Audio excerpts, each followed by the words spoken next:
Jess, and today I'm doing the Bookish Book Tag. I'm not sure who created this tag, but that'll be linked down below, and I was tagged by Jess over at Only Jesting. So yeah, I've got some questions to answer, and I'm going to answer them now. So the first question is a book so good that made you want to reread it, and that is The Darkest Minds by Alexandra Bracken. And would a tag really be complete if I did not show The Darkest Minds or any of its sequels in the video? Because I don't think it would.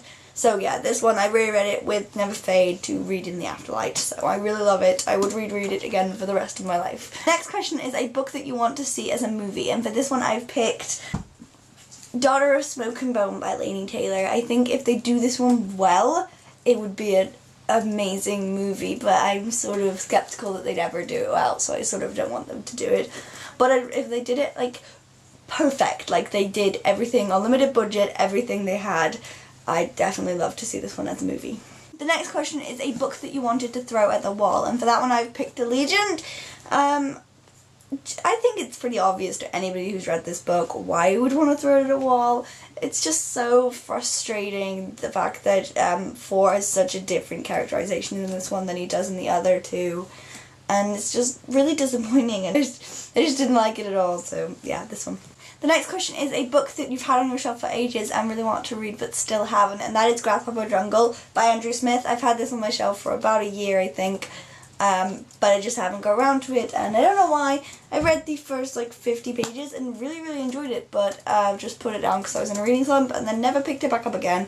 So I really want to read this at some point. The next question is a book or series that you never would have read if somebody hadn't recommended it to you, and for that one I'm going to go with Daughter of Smoke and Bone again, just because I think until I got this book and started reading it, I definitely did not want to read it. I thought I didn't like high fantasy stuff, and this book really changed my opinion of high fantasy. I thought it was going to be too hard to get into, but it was lovely, and it was so easy, with the main character being as funny as the main character is in this, and as adorable, and I loved it. I love this series, definitely. I think it's an in to high fantasy books, and they're easy into them. The next question is a book you thought you wouldn't enjoy but surprisingly really liked, and that was Say Her Name by James Dawson. I requested this one from Hotkey just because everybody was hyping it so much, but I don't really like horror, so I didn't think I was going to like it too much. I thought I was going to like it maybe, but not as much as I really did. I think I gave it 4 stars, I'm not sure.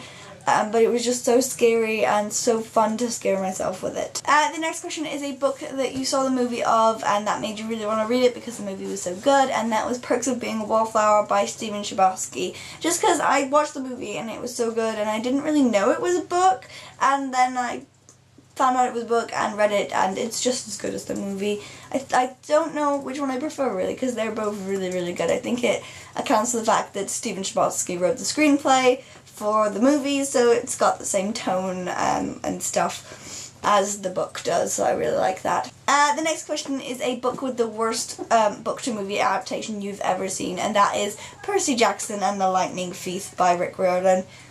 I don't think this needs any explanation. The Percy Jackson movies are terrible, and everybody pretty much accepts that they're terrible, so. The next question is a book that you think would get non-readers into reading, and I think The Hunger Games is a really good example of that, because I think with the movie, it got a lot of people into reading the entire series in total because of the movie, and it's also, the whole series is really quick, and it's quite a good into the dystopian, and I really just think a lot of non-readers have read this and then started to expand their dystopian reading, I think.